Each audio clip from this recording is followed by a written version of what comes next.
जहां ऊर्जा दिखाई देने लगती है। अब तक जो प्रवाह जल के रूप में सामने आया था, वही यहां एक अलग रूप में दिखाई देता है। ये रूप स्थिर नहीं है, बल्कि सक्रिय है। यहां अग्नि का संकेत आता है, लेकिन ये केवल बाहरी अग्नि नहीं है।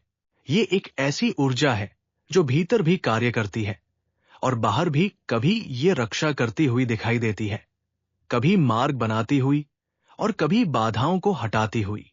यदि पिछले सूक्तों में प्रवाह था, तो यहां उस प्रवाह की तीव्रता दिखाई देती है। सूक्तों का भाव, इन सूक्तों में अग्नि को एक सहायक शक्ति के रूप में देखा गया है। वो केवल जलाने वाली नहीं है, बल्कि वो मार्गदर्शक भी है। कभी वो अंधकार को हटाती है, कभी वो छिपे हुए को स्पष्ट करती है और कभी वो सुरक्षा का भाव देती है।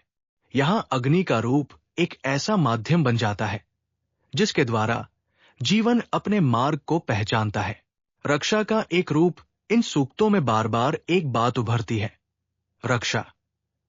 लेकिन ये रक्षा किसी बाहरी दीवार की तरह नहीं है। ये भीतर से आती हुई प्रतीत होती है, जैसे कोई शक्ति है जो अपने आप संतुलन बनाए रखती है, जो आवश्यक को बचाती है और अनावश्यक को दूर करती है। इस प्रकार देखने पर अग्नि केवल ऊर्जा नहीं रहती, वो एक सजगता भी बन जाती है। परिवर्तन की दिशा, अग्नि का एक और पक्ष यहां सामने आता है, परिवर्तन। जो स्थिर है वो बदलता है, जो रुका हुआ है वो आगे बढ़ता है। ये परिवर्तन हमेशा स्पष्ट नहीं होता, लेकिन उसका प्रभाव दिखाई देता है।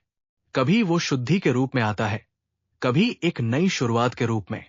यदि जल प्रवाह देता है, तो अग्नि दिशा देती है।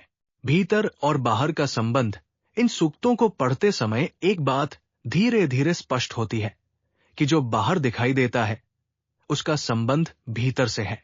अग्नि बाहर भी है और भीतर भी, और शायद दोनों अलग नहीं है।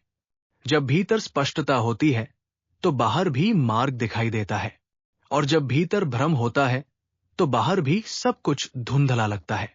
एक छोटा ठहराव, क्या यह संभव है कि अग्नि को केवल देखा न जाए, बल्कि महसूस किया जाए? उस ऊर्जा के रूप में जो हमें चलाती है, जो हमें निर्णय लेने में सहायक होती है और जो कभी कभी हमें रोक भी देती है। एक जुड़ाव, यदि पहले सूक्तों की ओर देखा जाए, तो वहां वाणी थी, फिर जीवन और प्रवाह आया। अब यहां ऊर्जा और संरक्षण सामने आता है। ये सब अलग अलग नहीं लगता, जैसे एक ही प्रक्रिया के अलग रूप हो। अभिव्यक्ति, प्रवाह और ऊर्जा,